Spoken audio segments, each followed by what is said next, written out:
हरिओम। आज देखेंगे 10वां सूत्र। 10वां सूत्र है अभाव प्रत्ययालंबना वृत्तिर निद्रा। मतलब कि जो हमें विषय का अनुभव नहीं होता, जब भी विषय को उसका अनुभव का आधार बिना अनुभव का आधार जब मिलता है तो वो चित्त की वृत्ति है, वो निद्रा है। अभी ये एक्सप्लेन कैसे किया हुआ है कि निद्रा यानी क्या, हम लोग सोते हैं, वो निद्रा है। निद्रा में ये जो वृत्ति है, जो जैसे स्वप्न, जागृति, सुषुप्ति, ऐसे इसमें से सुषुप्ति जो वृत्ति है वो निद्रा की वृत्ति है। तो निद्रा और तुरिया अवस्था में क्या फर्क है? तुरिया अवस्था यानी हम लोग जब ध्यानावस्था में पहुंचते हैं वो तुरिया अवस्था बोलते हैं। और निद्रा यानी क्या है? उस समय हमें कुछ भी मतलब सेंसेस का अनुभव नहीं होता है, हम देखते नहीं है, सुनते नहीं है, कुछ स्पर्श नहीं करते हैं, तो विषय का आधार नहीं रहता है, ऐसा अनुभव यानी निद्रा। तो अभी ये बताते हुए उन्होंने क्या कहा, स्वामी विवेकानंद ने एक बार उन्होंने बताया था कि कोई भी जो मूर्ख आदमी रहता है वो अच्छी निद्रा होने के बाद में वो मूर्ख का मूर्ख ही रहता है। लेकिन अगर हम लोग योग निद्रा करते हैं, ध्यान करते हैं, तो उसके बाद उसमें अगर आपको समाधि का अनुभव आता है, उसमें आपको अगर अच्छा लग रहा है, तो उसके बाद में वो ज्ञानी हो जाता है, वो योगी।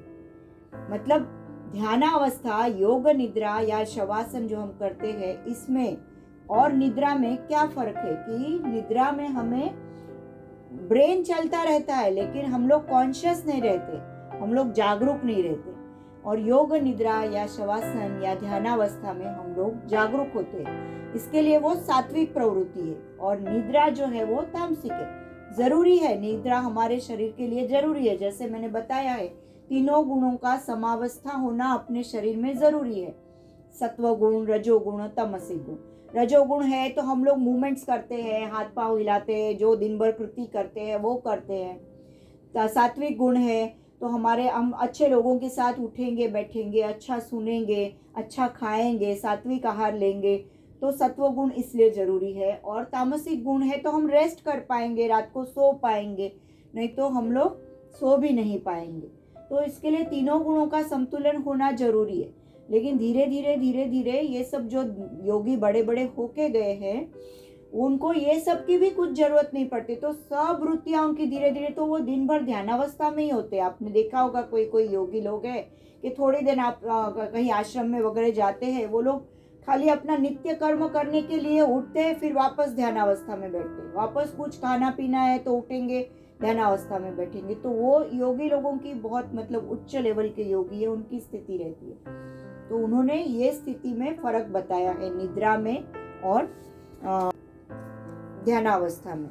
और एक जो उन्होंने दिया है कि अगर हम नींद में से जब उठते हैं, नींद में ऑफकोर्स हम शांत हो जाते हैं, अपने सेंसेस काम नहीं कर रहे होते, तो उसमें से उठ के तुरंत हम जब ध्यान में बैठ जाते हैं, क्योंकि तभी हम लोग ऑलरेडी मतलब शांत हुए ही रहते हैं। और वो जो अवस्था है, नींद में से उठते हैं और हमारी एक्टिविटी शुरू करते हैं, उसके बीच का जो पीरियड है, उसमें हम ध्यान अगर करते हैं तो बहुत अच्छा ध्यान लग जाता है। क्योंकि हम लोग उठ भी गए हैं, जागरूक अवस्था में हैं और हम उस समय ध्यान कर रहे हैं, तो वो एकदम अच्छी अवस्था है। इसीलिए सुबह 4 बजे उठ के ध्यान करने को क्यों बोलते हैं कि हम लोग उठते हैं और तुरंत हम लोग अगर बैठ जाते हैं तो नींद हो गई है, हमारी विश्रांति शरीर को मिल गई है, मन को विश्रांति मिल गई है। लेकिन अभी हम जागरूक अवस्था में वो करेंगे, कॉन्शियस लेवल पे हम वो ध्यान करते हैं। तो ये निद्रा की वृद्धि उस तरह से उन्होंने एक्सप्लेन की हुई है।